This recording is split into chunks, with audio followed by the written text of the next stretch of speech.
We would like to start this week's public talk with a short summary of last week's talk, The Wisdom That Heals the World.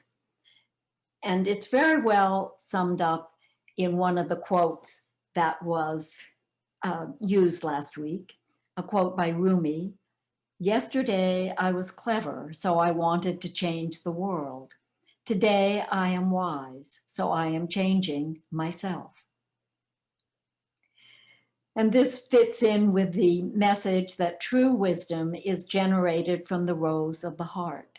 With this wisdom, humanity can be healed from our fundamental disease, which is our separation from the original life we were meant to live. And this week's public talk is about soul healing and purification. The universal light that illuminates our entire earth, as well as the entire universe, is not only the visible part of the spectrum, which makes our vision possible, but also other wavelengths that are not visible to our physical eyes. The highest frequency light, the light beyond which we cannot imagine, is represented by, among others, Krishna, the Buddha, Christ, and Hermes, all of whom represent the light sacrificing itself to the endless vastness of the universe, including also us, natural human beings, earthly personalities. The universal light sacrifices itself to us for the healing and purification of the soul, so that we may join this light and return to our original state of soul consciousness. How can this happen? It is not an automatic process. We have to recognize that we are living in an undivine state, and we have to want to join, to reconnect with a divine state of life. Let's look at some background in order to better understand this process. We are part of the universe, a very small part of the universe. This image shows our solar system in our galaxy, the Milky Way. The next image is a composite photograph from the Hubble Space Telescope of 10,000 galaxies. And the light that permeates it all is truly universal for all and everyone and everything in this entire wide universe, immense beyond anything that we can see or imagine. These astral light radiations, astral meaning related to the stars, are electromagnetic energy. The stars in the constellations close to us, the stars of the zodiac, affect us strongly with their astral vibrations. As the earth passes through each aspect of the zodiac, we, over the whole earth, are affected by certain qualities. We have been entering the sign of Aquarius.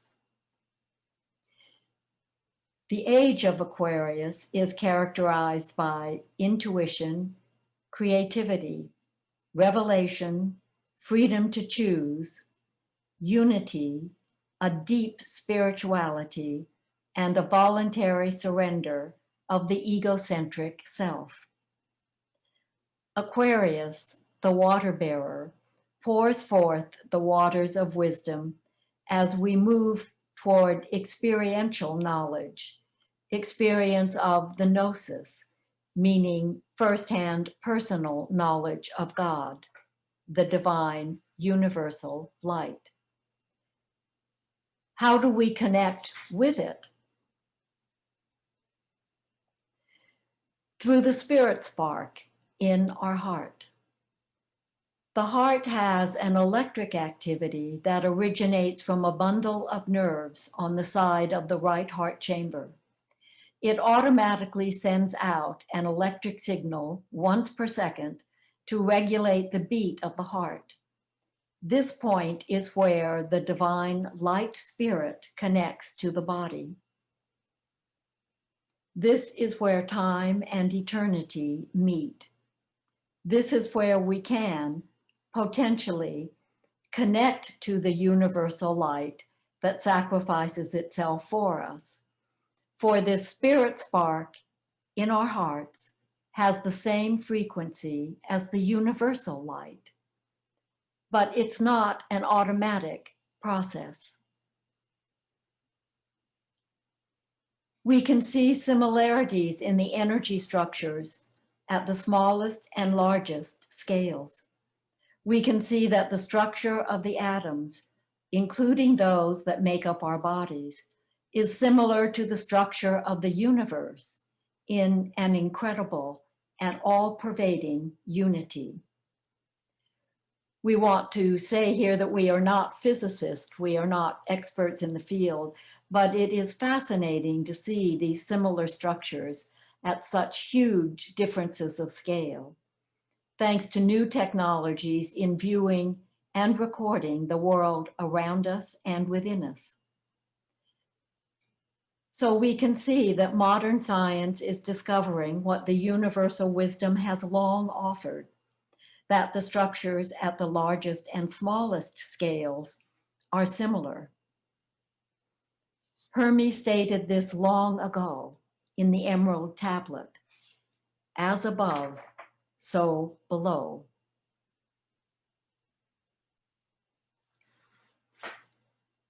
Now we'd like to connect with some images that you've seen before if you were with us last week. This conceptual illustration of the sevenfold personality with its 4 bodies and 3 centers of soul consciousness is central to understanding how we really interact with the world, with the universe around us. First, let's look at the 4 bodies of the personality. There is, with the densest vibration, the physical body, and then the etheric body, which surrounds it and supports the physical body, the astral body, which is the word, you could see astral is connected with the stars, it's our desire body, and then our developing mental body, our developing thinking faculty. And the 3 centers of soul consciousness are in the head sanctuary, the heart sanctuary, and the pelvic sanctuary. And these aspects of consciousness can be turned toward our material world of the ego that fights to maintain and improve itself, all the things we do to make ourselves better, or especially even the best. Or these aspects of consciousness can be turned to the spirit spark in the heart, in longing to connect with the divine, universal light. And the sphere shown around the periphery represents the microcosm, our own small world. A microcosmic firmament surrounds our 3 centers of soul consciousness and the 4 bodies of the personality. This surrounding microcosmic sphere is composed of energy fields that are unique to each individual. This spirit spark in the heart is the energetic core of our heart sanctuary, shown here by the star in the person, being struck by the golden ray of the universal light. As our heart sanctuary and the threefold consciousness, our thoughts, our desires, our actions, are more and more directed to the universal light and less focused on material needs and desires, then the heart sanctuary is gradually cleansed and purified by the connection between the spirit spark and the universal light of the gnosis. The voice of the soul is the influence of Gnostic vibrations that make themselves felt via the heart in the entire system of the personality. This process requires a new approach to life. In the silence of our being, as the old energy patterns of our microcosm are gradually cleared, as we gain self-knowledge about how we really have acted and do act, and when we really aspire to let the soul lead our life, then we can listen to the voice of the soul. All truly liberating wisdom traditions refer to this surrender of the personality being to the soul. In the Christian Gospels, he must increase, but I must decrease.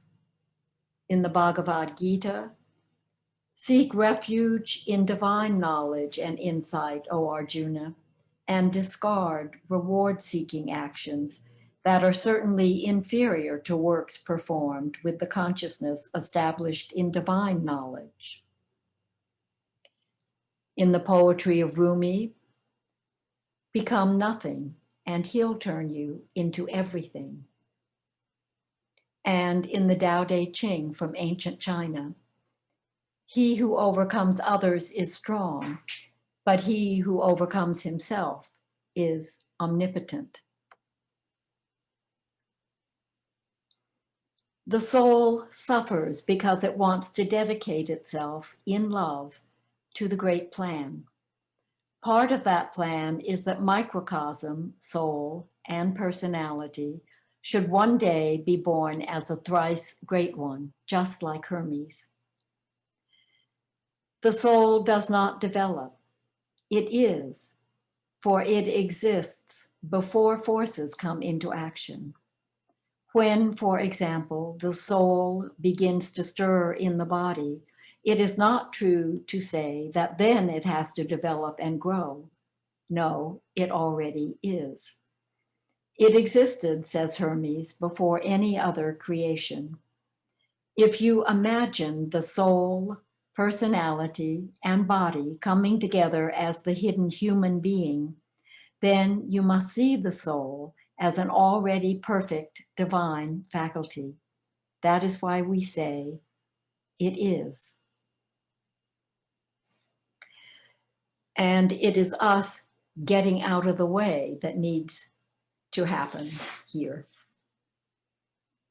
When we begin to long for the light, then we can continue the long process of insight into ourselves and bring our awareness to our dormant brain areas that cannot be reactivated until our ego, our self-serving consciousness, can be recognized for what it is, and we can consciously let it go. Then a new identity arises in the heart. With clear self-knowledge, being able to see ourselves both as a being of nature subject to its laws and as a potential pure soul that can participate in the universal light, then we can transform first the heart, then the head, then our center of action, the renewed pelvic sanctuary, until the symbol of infinity is manifested and works within us to spread the universal light throughout the entire body. This process is a way of life.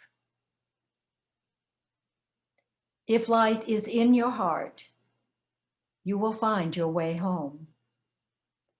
But only when we make room for that light, only when we surrender to that light, only when we focus on that light, when we are willing and able to use this light, this connection for others, for the world, then we will find our way home.